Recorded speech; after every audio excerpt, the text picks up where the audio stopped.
در کنار کویر زاده شدم. در این سرزمین بسیارند بادهایی که موجودات زنده اند.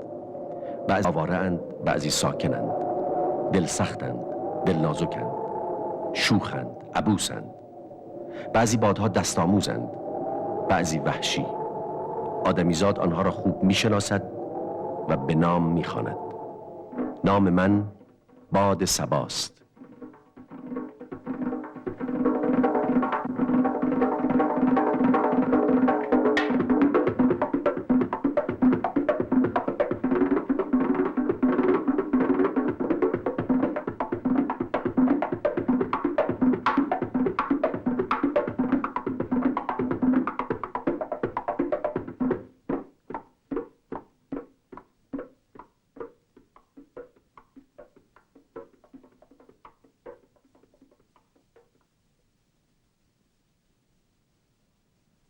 در آغاز بادی واهن نشین بودم.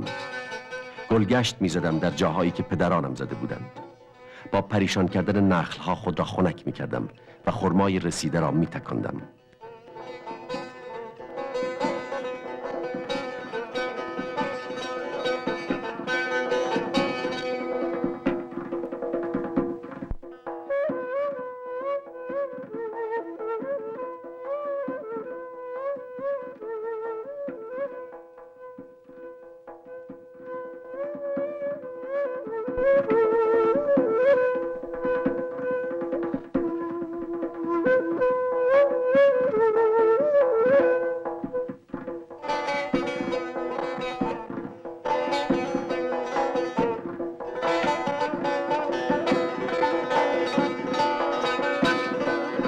در برخی دهکده ها آدمیزاد تیزهوش برای پذیرایی بادگیر ساخته بود.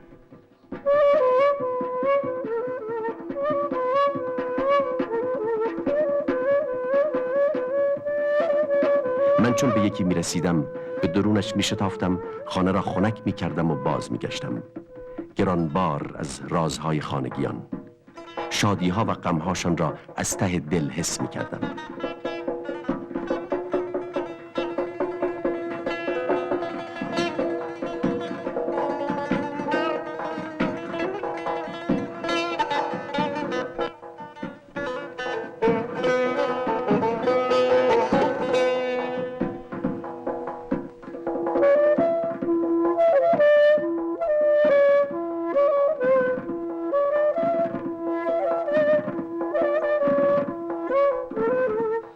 چه سایه سنگینی بر زندگانی من افتاد به دست برادرم باد دیو.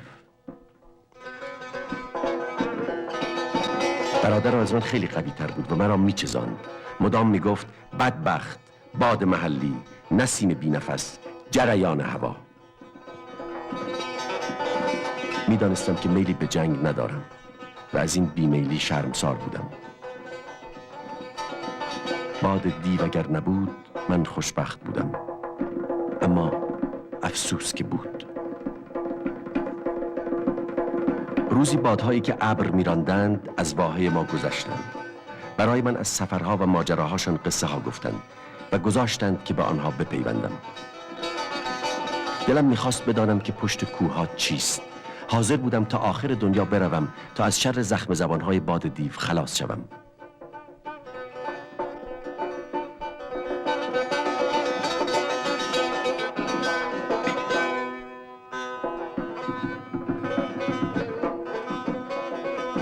مأمور راندن چند پاره ابرم کردند و به راه افتادیم.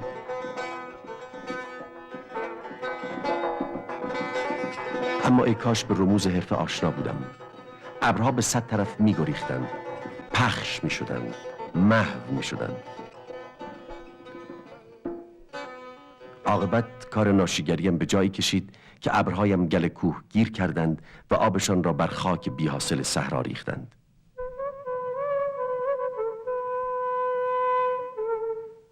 به آن همه آبی که حرام شده بود فکر کردم و به حال باغ‌های تشنه‌ای که از آن محروم شدند دلم سوخت.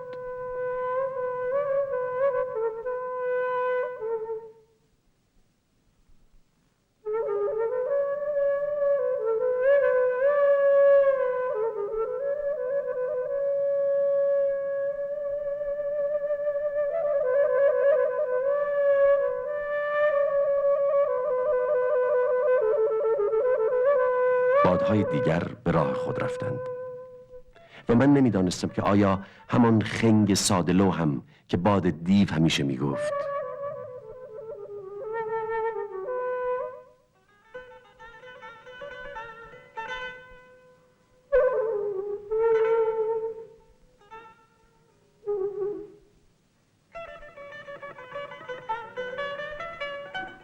تنها مانده بودم و در ذهنم این سوال را دم به دم پشت رو می کردم. آیا واقعا من خنگم؟ در این حال صدای تنوره باد دیو را شنیدم. دوباره شروع کرد به دست انداختن من و خندیدن به قصه های دلم. می گفت ابله جان، اینجا تنها چه می کنی؟ ما دنبال تو همه جا را گشته ایم. به خود تکانی بده. ببین این ملک ماست. آدمیزاد را از آن رانده ایم و سراپایش را صاحب شده ایم. عیشی میکنیم از ساختن تلهای شن و جابجا کردنشان و حظی میبریم از خفه کردن شهرها.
در این بیغوله های غرق سکوت میزبانان و همبازیان ما وحوش و مارانند.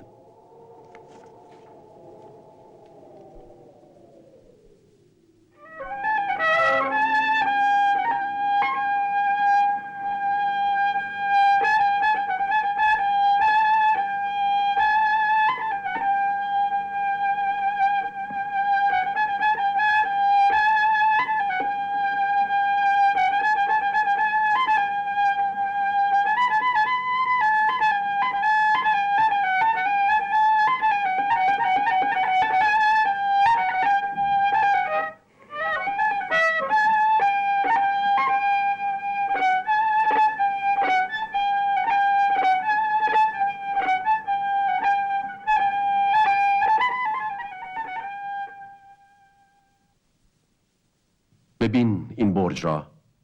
روزی پیربادی به من گفت که برج بابل است. خلایق ساختندش که نردبان خدایان باشد. خواستند از این راه آنان را به نزول بر زمین برانگیزند. آدمیزاد همیشه خیالهای غریب در سر دارد. ولی ما بادهای بیابان بی آنکه بکوشیم از خیالهای آدمیان قوی تر بوده ایم. به علت اختلافهای ناچیزشان به جان هم افتادند و آنقدر کردند تا زبان مشترک از یادشان رفت و ما مدام در ذهنشان تاریکی دمیدیم. اول معمارها شروع کردند به کوبیدن نقشه ها بر سر یکدیگر، بعد بناها به جان هم افتادند و دیگران به دنبال آنها. عاقبت هر کس به راه خود رفت و هیچ کس جز انتقام فکری در سر نداشت. کوچیان آمدند و اینجا مقیم شدند. میانه ما با آنها خوب بود. آنها هم مثل ما زمین را مال کسی نمیدانند. هرگز وجود شهرها را نپذیرفتند. مثل ما خانه به دوشند و اغلب با همین.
این تپه که نامش شوشه است بازمانده شهرهایی است که دفنشان کرده ایم. این اواخر کسانی به یاد این شهرها افتادند برای آنکه بیابندشان ناچار شدند که گودهای عمیق بردارند، چرا که ما در کارمان سنگ تمام گذاشته بودیم. هزاران سال پیش نخستین شهر در همین جا بود. در اینجا نسل‌های پی در پی زحمت کشیدند و خوش زیستند و ما همه چیز را دفن کردیم و کوچیان آمدند و بر گور شهرها چادر زدند و شهر بار دیگر برپا شد. بار دیگر ویرانی بر آن تاخت و ما همه چیز را دوباره دفن کردیم. در برهه‌های بلند و کوتاه زمان 15 شهر در اینجا برآمده و در خاک شده. هر یک از این شهرها عالمان بزرگ، زعیمان بزرگ، جنگاوران بزرگ و هنرمندان بزرگ خود را داشته. هر یک از آنها خود را نه تنها زیباترین بلکه قادرترین و کاملترین شهر دنیا می دانسته. ما 15 بار این شهرها را در خاک و شن کردیم و هر بار کوچیان بازگشتند.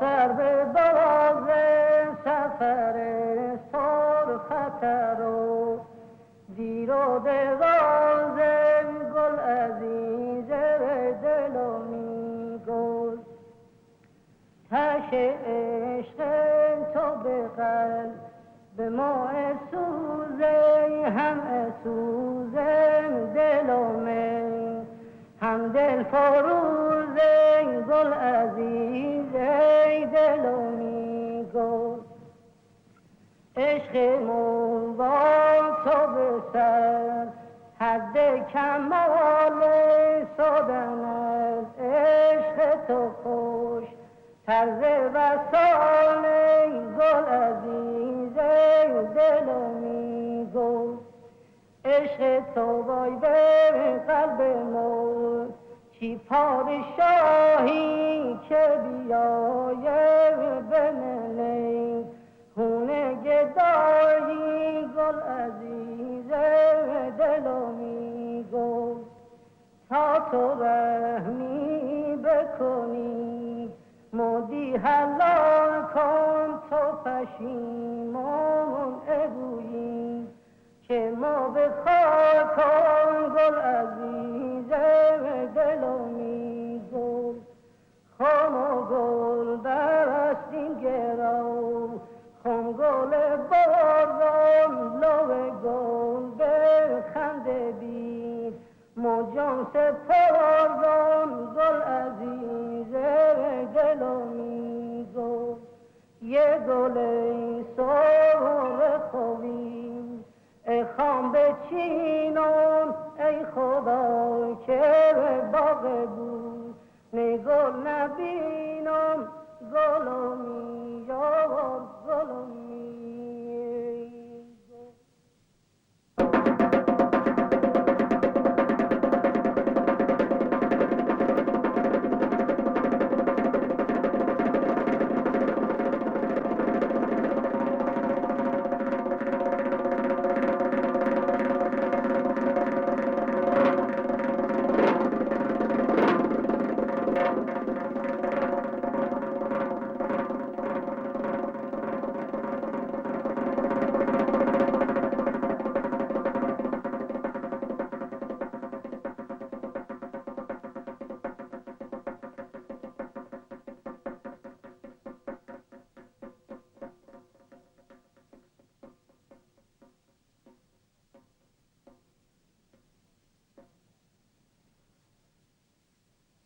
در اینجا شاهنشاهان ایران کاخ عظیمی داشتند، سراسر از چوب سر، سنگ مرمر و زر ناب و بر هر دیواری قصه فتحی.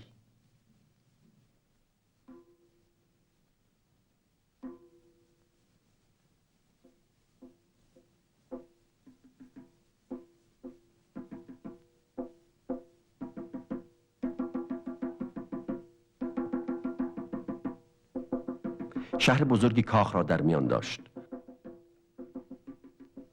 عمده طلای آن روزگار به تخت جمشید می آمد و از اینجا به کار می رفت تا دورترین طغیان‌ها را در هم بکوبد. با این حال در اینجا شاهان در طلب پاکی می زیستند. اما می پنداشتند که طلا نگاهبان همه چیز تواند بود.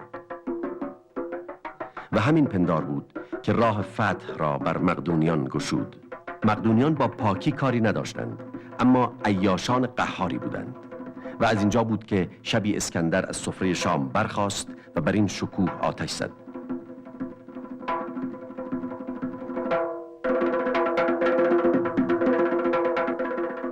در خیل جهانگشایان اسکندر بد آدمی نبود، اما میگساری را دوست می داشت.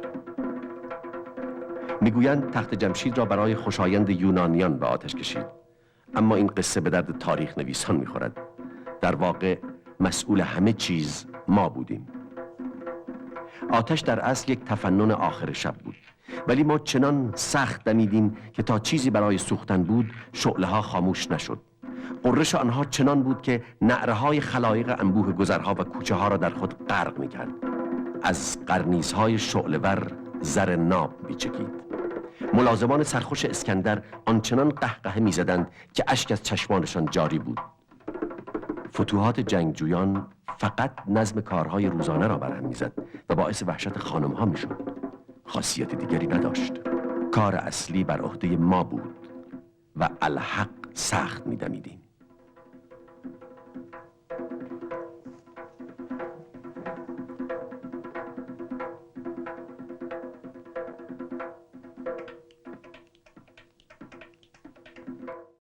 این قصه باد دیو بود، اما من که باد صبا هستم آدمها را بر ویرانه ها ترجیح می دهم و با خجالت این مطلب را به باد دیو و دیگر بادهای بیابان گفتم.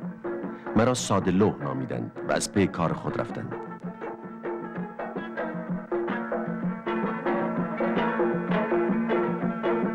من تقصیری ندارم اگر به جانب دهکده های پر جنب و جوش کشیده می شوم. چه کنم؟ لذت میبرم از اینکه مردم را دوست بدارم و کمکشان کنم. چند صباحی خیال میکردم که دهکده ای باب طبعم پیدا کردم. به این مردم دل بستم. خودشان بادی داشتند که میخواست تا میتواند از جان نجنبد. به دیدنش رفتم. بسیار جذاب و ظریف و خوش صحبت بود.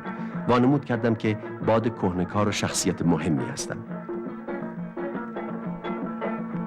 به سرم زد که تکانی به اوضاع بدهم، چون همه چیز در آنجا راکد بود. مردم مجبور بودند که قایق‌هاشان را خودشان هل بدهند.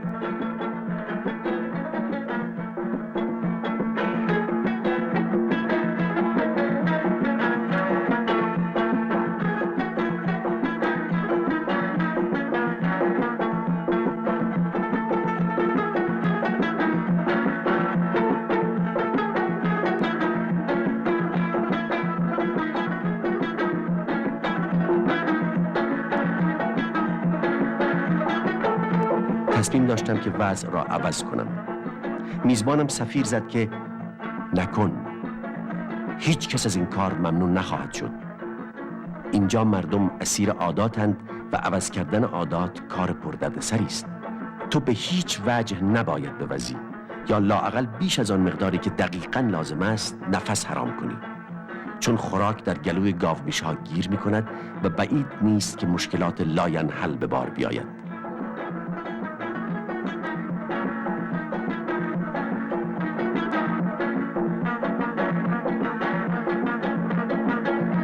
عاقبت من و میزبانم جز حرف زدن کاری نکردیم. او تمام عمر آرزوی سفر در دل داشته و چون اصفهان را هرگز ندیده بود پیشنهاد کرد که با هم به اصفهان برویم.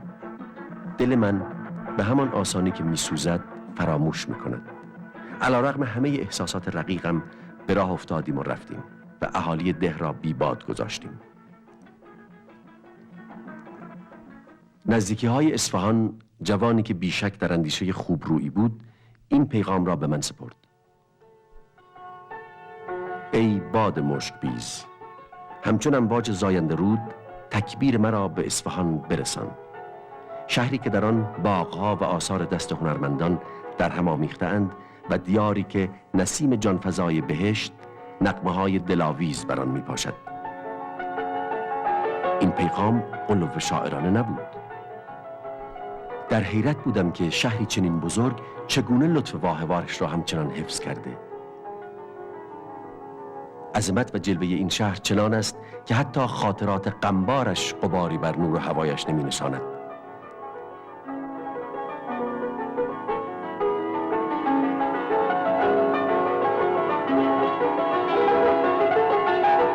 ایلغار مغول و حمله افغان و جوهای خونی که در این نصف جهان جاری شده از نشاط باغهایش ذره‌ای نکاسته. در این شهر شاه عباس هوا بهشتیوار سبک است و مدام در ترنم است و از ترنم که بازایستد ملتفت نمی‌شوی، چون رنگها جای صداها را می‌گیرند و رنگها خود در ترنمند. آسمانی ترین مائده های زمینی را اصفهان نثار خدایان کرده. بر این شهر بارها تاخته اند، اما مردم آن هرگز از آنچه دلخواهشان است دست بر نداشتند. همچنان شوخ طبع و تیزهوش و سرخوشند و همواره مهاجمان ناگزیر از تبعیت آنها شدند. 4000 سال است که حال بر این منوال بوده. شوقی عرفانی بر ما چیره شد و تصمیم گرفتیم به زیارت مشهد برویم که پایتخت نادرشاه براندازنده گورکانیان هند است.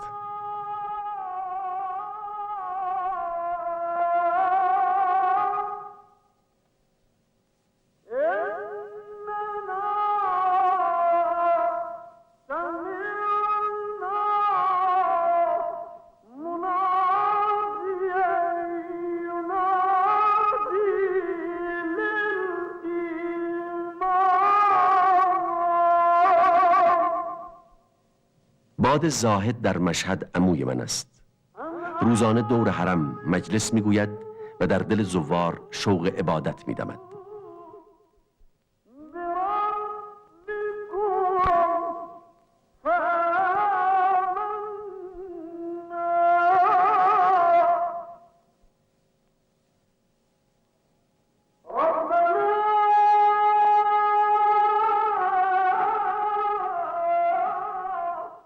از آنجا به شوق زیارت به جانب گنبدهای قم وزیدیم و در جوار حرم به نماز ایستادیم.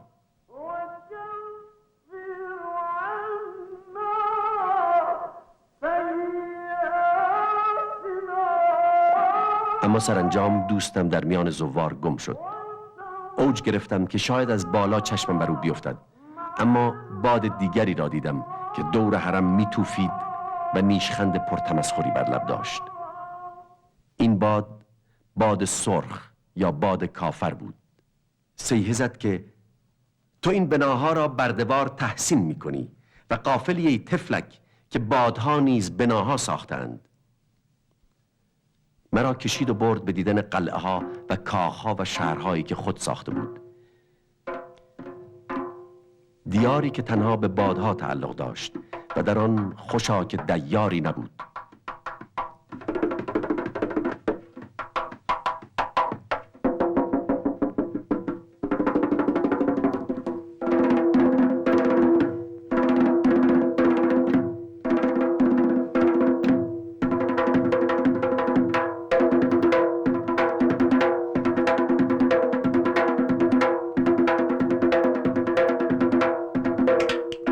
در زیر پایم چیزها دیدم که چشم بشر مشکل تواند دید.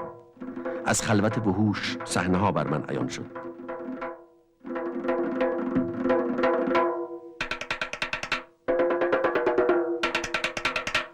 در اینجا حیوان خوشبخت است و آزاد از وحشت آدمیزاد.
باد سرخ عاقبت مقر برگزیده خود، خلوتکده مقبول خود را نشانم داد. جزیره‌ای از املاح معدنی در میان دریای جوشان. هرگز جانداری در اینجا نبوده و گیاهی بر آن نرویده و باد سرخ فرمانروای جزیره است. نگهبانی آن را به باد سام سپرده که باد مرگ مفاجات است و هر جانداری را نه تنها در جا می‌کشد بلکه در دم می‌پوساند. حقا که از این کویر تفته مرگ می‌تراوید. به گفته باد سرخ این رنگ‌ها کار آتش بود.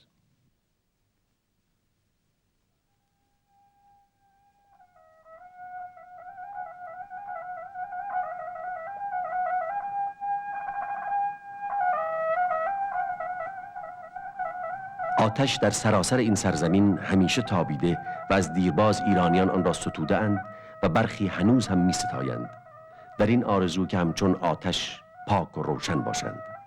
زمین را و آب را نیز ستایش می کنند. از اینجاست که مردگانشان را به استودانها می سپارند تا زمین و آتش و آب پاک بماند.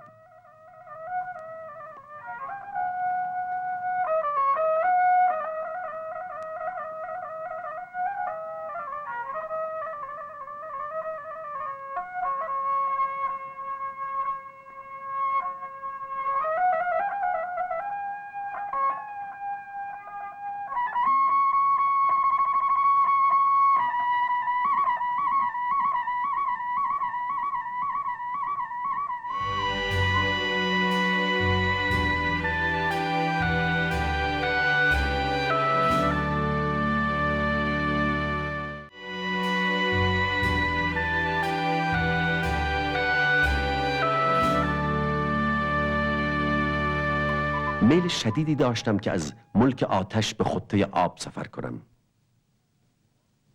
باد سرخ را رها کردم و از این نقش‌های شگفت مجرد گذشتم.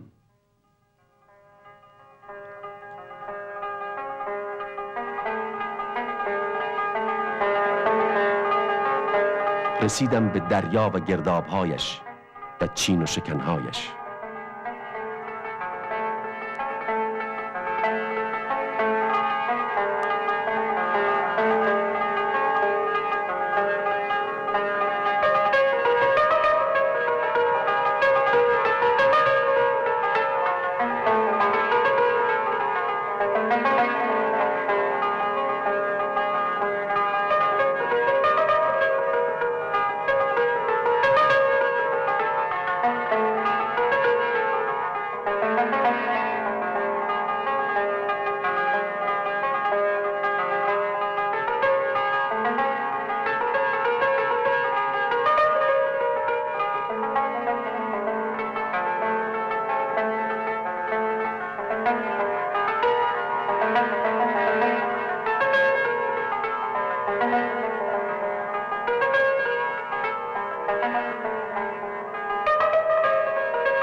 همچنان که خلیج فارس گلی و طلایی میشد، باد شرطه که تراشنده موجها و برافرازنده بادبان هاست به پیشبازم آمد و طرز هل دادن قایقها را یادم داد.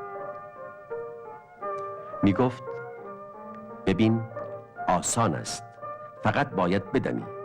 قایقها میفهمند چه میکنی، اما اگر بخواهی در آب پیش بروند نباید از دمیدن بترسی. نزدیک قایق‌ها رفتم و حرف او را پیش خود تکرار می‌کردم.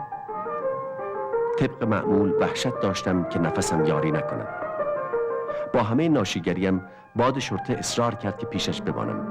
به کار خودش در دریا خیلی افتخار می‌کرد. می‌گفت دریانوردی در چنگ من است. همه این بادبان‌ها که دریا را شیار می‌کنند محتاج منند. اما کجا بودند این بادبان‌ها؟ من که چندان بادبانی ندیدم. احساس کردم که چیزی در چنته‌اش نمانده و دلم به حالش سوخت. او را هم رها کردم.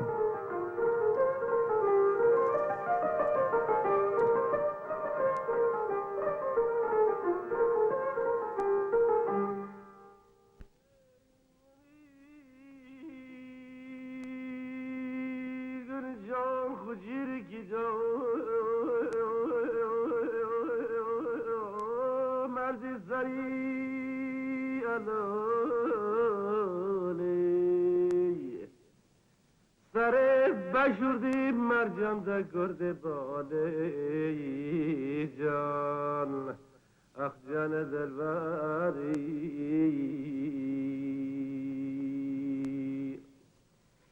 میزار بشور خونه دکام جالی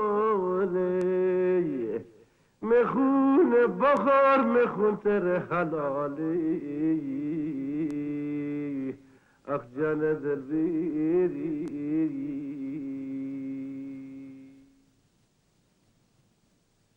کمی که رفتم چشماندازی به چشمم آمد که به تخت جمشید جدیدی شباهت داشت. این کشتی‌های سنگین بیبادبان بیشک رازی را پنهان کرده بودند. قدرت آنها و کارشان بر من معلوم نبود. باد سرسر که باد تیزتک دره هاست همه چیز را روشن کرد. در جواب سوالم گفت این لوله ها آتش به کشتی ها میرسانند و کشتی ها آن را به اطراف جهان میبرند. بیا تا نشانت دهم که از کجا می آیند. باور کردنی نیست. با من بیا. راه دوری است.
همه توحید تو گویم که به توحید سزایی.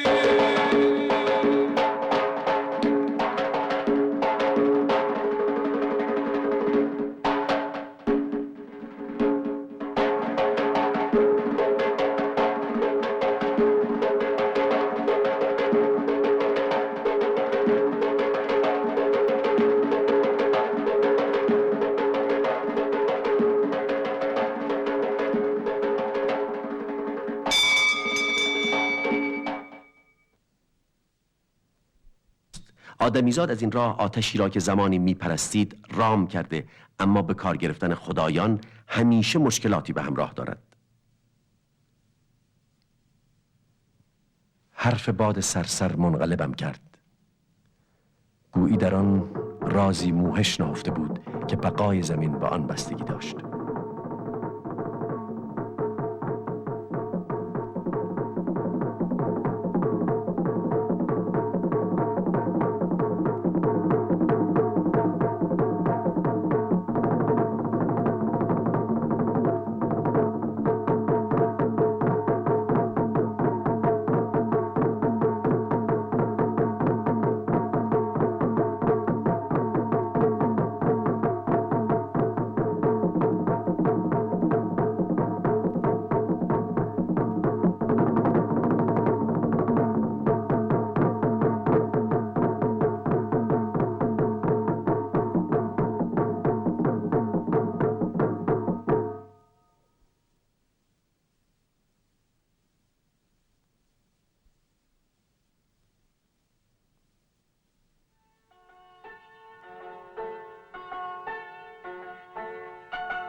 موجی که از عمق وجودم برمیخواست مرا میراند به جانب دنیای خوابگونه آبهای زلال، جانوران آزاد و هوای تازه، سرزمین‌های بیکران پرآب و گل‌های ترد و شاداب و مردمی که گزند بیتابی آتش به آنها نرسیده.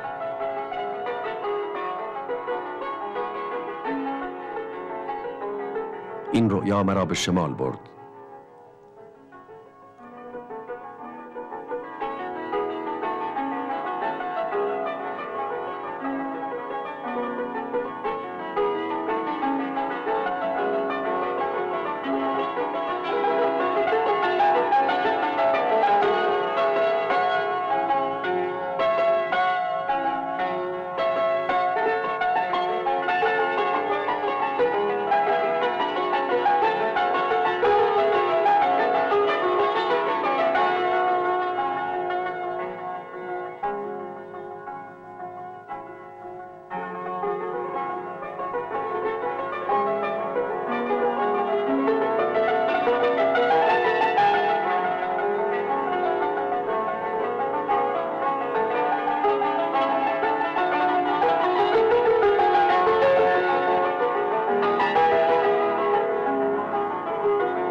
به بام فلات رسیدم،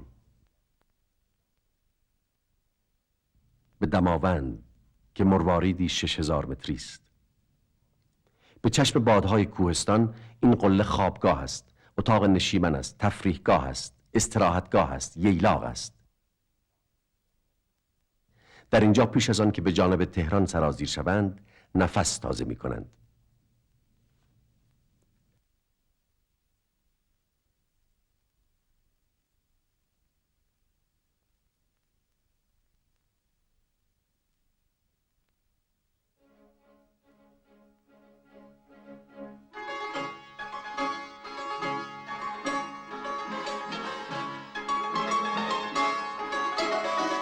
هرگز به فکر من نگذشته بود که روزی چشمم به چنین شهر وسیعی بیفتد.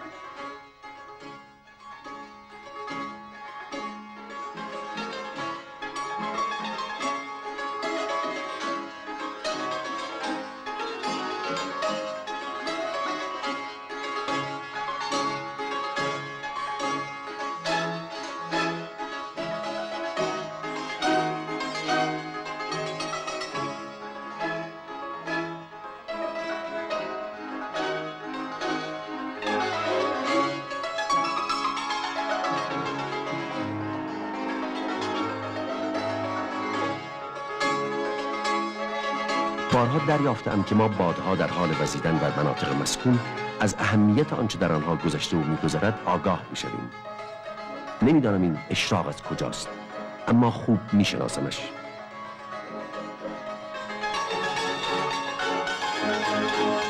در اینجا چیز کهنه ای را در حال نو شدن دیدم.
لکلک خوشبرخوردی زحمت کشید و راه آرامگاه رضاشاه کبیر را نشانم داد.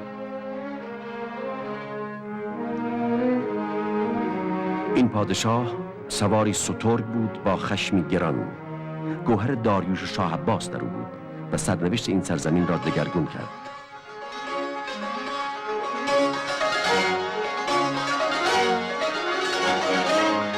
کمتر پیش آمده است که وحدت و دوام ملتی این چنین مولود همت یک تن باشد.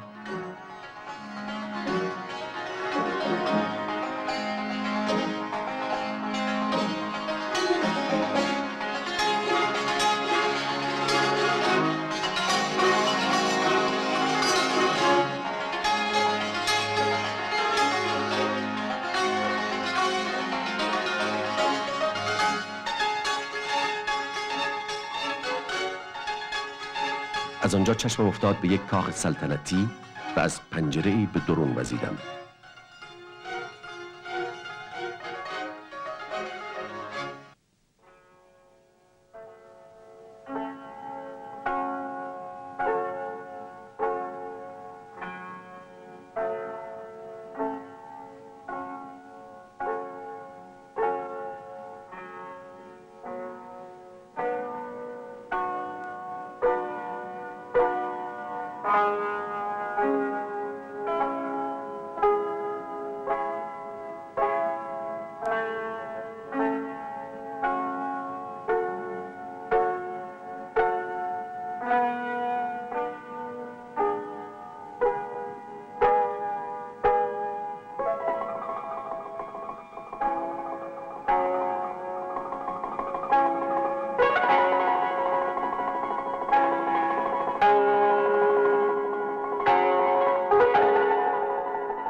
نفسم از آنچه دیدم بند آمد و چنین حالتی در بادی مثل من نشانه تحسین عمیق است. دورانی را که در آن وارد شده بودم درست نمی شناختم. نه از پردگیان پریروی چرکسی خبری بود، نه از خواجه سرایان ترشروی شمشیر به دست و نه از ایلچیان حمایل بر سینه خمیده کمر. کاخ به طرز فرح بخشی خالی بود.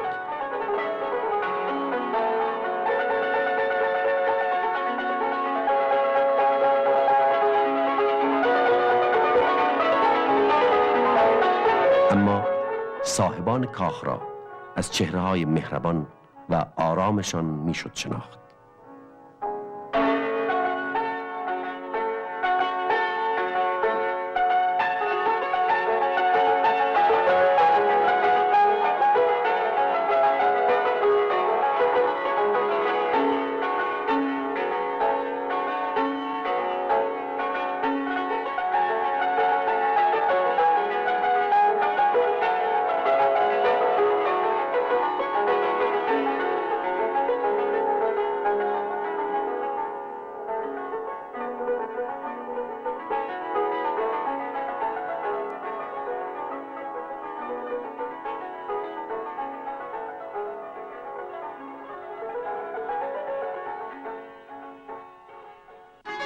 بیرون کاخ نشاط بود و تکاپو و قیل و قال.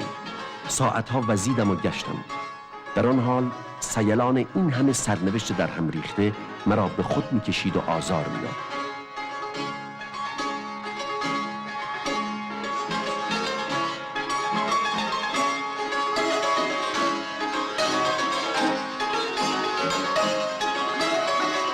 اواسط شب به بادی برخوردم که مؤدبانه از من عذر خواست و خودش را معرفی کرد.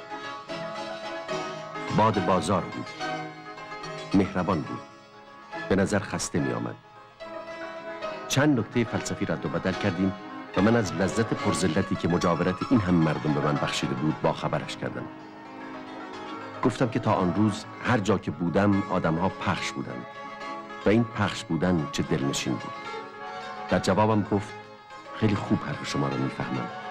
من هم اغلب به زندگانی بادهای دهنشین قبطه میخورم.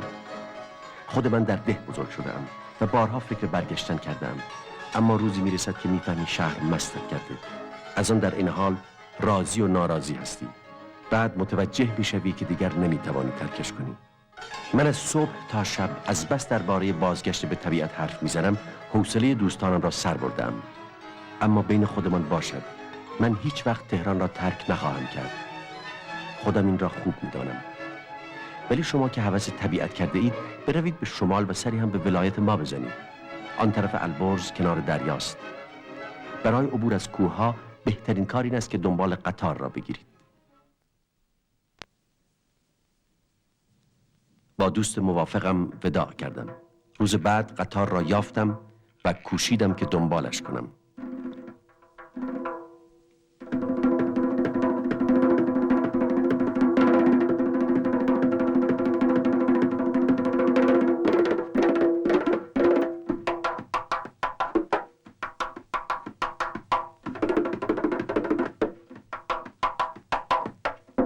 گاهی در کوه فرو می رفت و گم می شد و پیدا کردنش هر دفعه آسان نبود.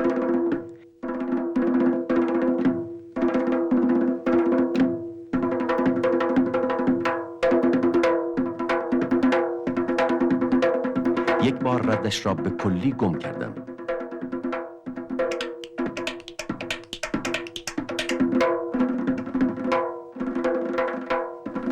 نمی توانستم خود را به دخول در این غارها راضی کنم. نمیدانستم در آنجا چه بر سرم خواهد آمد. اما عاقبت عزمم را جزم کردم و داخل شدم. معرکه بود. مسافران شهامت مرا تحسین کردند. این سوراخ‌های سیاه عجب خنک بودند. فهمیدم که چرا آنها را کندند. بدون شک برای اینکه مسافران خنک شوند.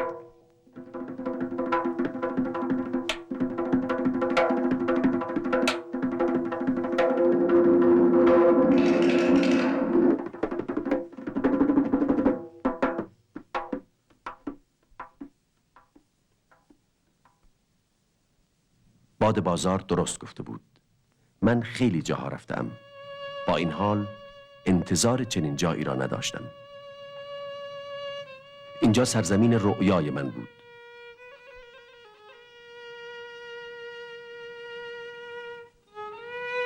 گویی به من میگفت که دنیا را دستهای ظریفکاری پرداخته، نه عناصر کور طبیعت. شکل تپه ها، ترتیب درختها و آب آرام نهرها همه بر اساس نظامی ترتیب یافته بود که آرزوی دل ماست. در اینجا چشماندازها به دست پرمهر انسان پدید آمده بود و با آنچه تا آن روز دیده بودم به کلی فرق داشت.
مدتی در این خیال بودم که آیا این پاره های آینه است که آسمان را تکرار می کند یا نقش عظیمی است از رگهای برگ باران خورده ای که عکس آسمان در آن افتاده.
سرانجام رسیدم به این دریای ملایم که خون زمین عاشقانه در آن می‌ریزد.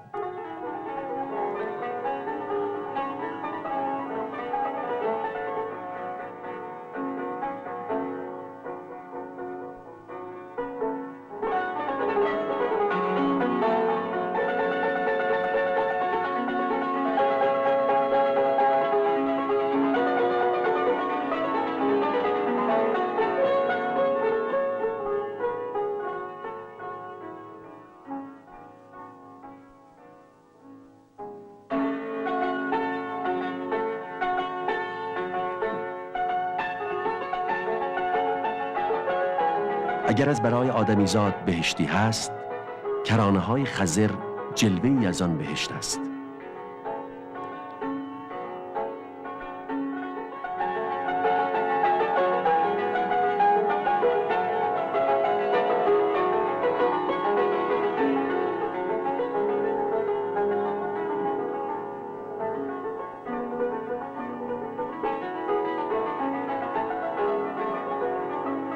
چند قدمی دورتر رامسر است که تابستان پناهگاه مهمانان دریاست.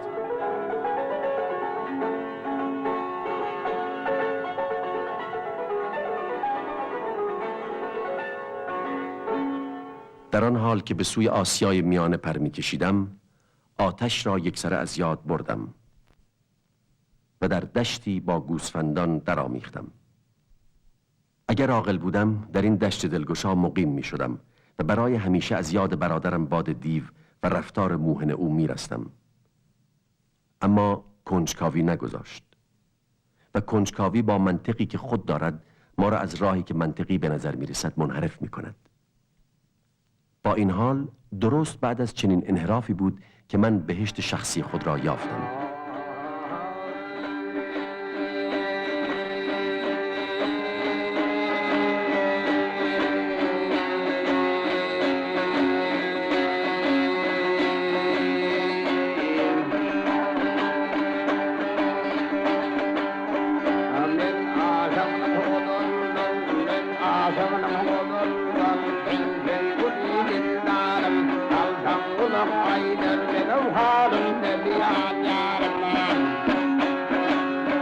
از خود میپرسیدم که این کلبه های مدور چادروار چرا؟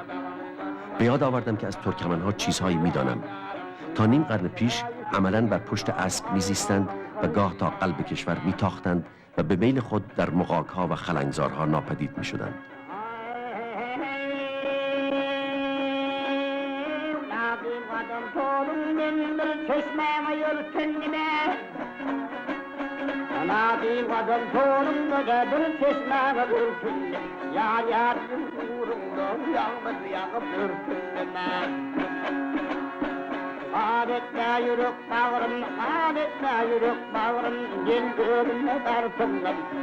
آنقدر چشماندازهای رنگین از زیر پایم گذشته بود که به یاد آوردن جای آنها دیگر میسرم نبود. جهانگردان این گونه فرسایش حافظه را خوب میشناسند.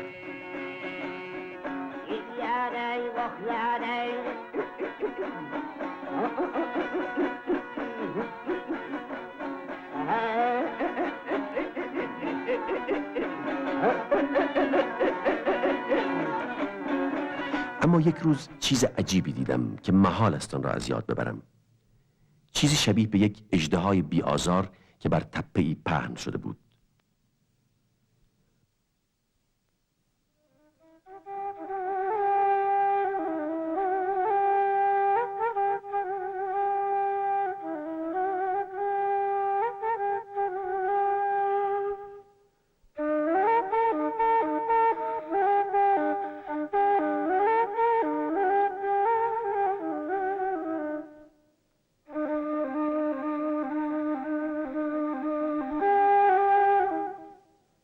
باد پیری نیز بر این تپه خانه داشت.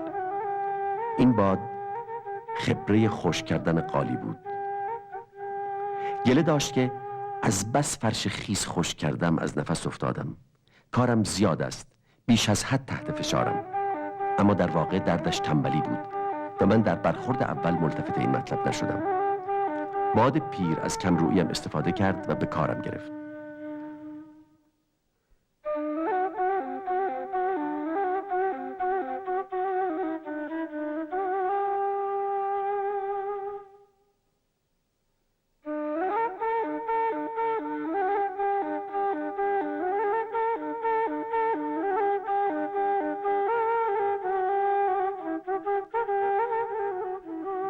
روزها می آمدند و می رفتند و من مدام با نهایت دقت قالی خشک می کردم.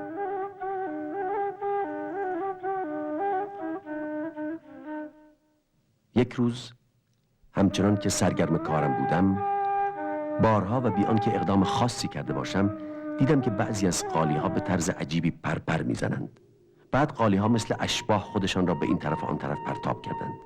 در بحر این اتفاق غریب رفته بودم که صدای قهقهه وحشیانه‌ای در پشت سرم وادارم کرد که سر بگردانم و وای وحشتا، بله خودش بود، برادرم، باد دیو که فکر میکردم از شرش خلاص شدم. داشت بیشرمانه در میان دو پایم میدوید. چشمش که به چشم افتاد گفت عجب که داری ترقی میکنی. حالا دیگر آقا قالی خشک کن شده‌اند. قالی خشک کردن را نشانت میدهم خنگ احمق. الان معلومت میکنم که وقتی من دست به کار بشوم چه محشری برپا میکنم، چطور لرزه بر اندام این زبان بسته ها میاندازم. یک لحظه بعد فرش تپه سراسر واژگون شد. من که خود را باخته بودم و نمیدانستم چه بایدم کرد، دنبالش میدویدم و التماس میکردم که دست بردارد، اما کار از کار گذشته بود. آتش خشمش زبانه میکشید، میخواست همه چیز را یک سره در هم بکوبد.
هنوز خیال میکردم که بی نفسم و جرأت نداشتم که در کارش دخالت کنم. متوجه نبودم که بعد از این همه سفر ریه‌هایم واقعاً قوی شدند. اما وقتی دیدم که باد دیو تنور کشان هرچه تاریکی بود جمع میکرد و بر این ده بی پناه میپاشید، تنها چیزی که به فکرم رسید این بود که خشم بگیرم و از کوره به در روم. رفتم و در مقابلش ایستادم. منی که خود را درمانده میپنداشتم، ریه‌هایم را تا آنجا که جا داشت باد کردم و با تمام قدرتم در جهت مخالف دمیدم. برخلاف انتظارم ورم باد دیو خوابید. اهل ده کاملا متوجه اقدام اساسی من شدند و با تشکرات دلانگیزشان شرمنده‌ام کردند. وقت دلبستن من رسیده بود. وقت دلبستن همیشه میرسد، اما گاهی رسیدنش نوعی است که اصلاً انتظار نداریم. در اینجا من وطنم را یافتم و حالا تنها هدفم تأمین سعادت ساکنان اینجاست. خادمه ای هم استخدام کردم که از هر خطری باخبرم میکند. در موارد جزئی او را مأمور میکنم که خودش کار را فیصله بدهد.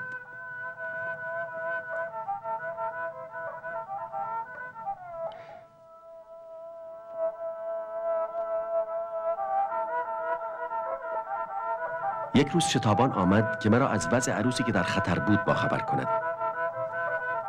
بنابر رسم معمول محل داماد عروس را ربوده و برده بود، اما نزدیک بود که برادران عروس به او برسند و خواهرشان را از دستش بگیرند.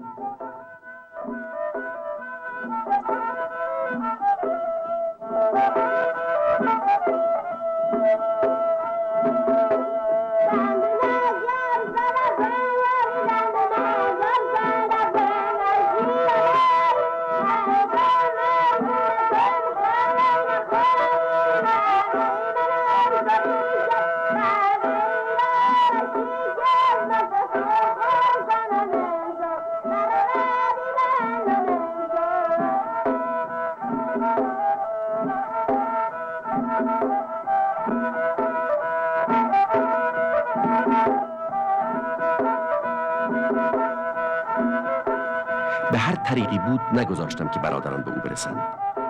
چنان دواندمشان که کار از کار بگذرد.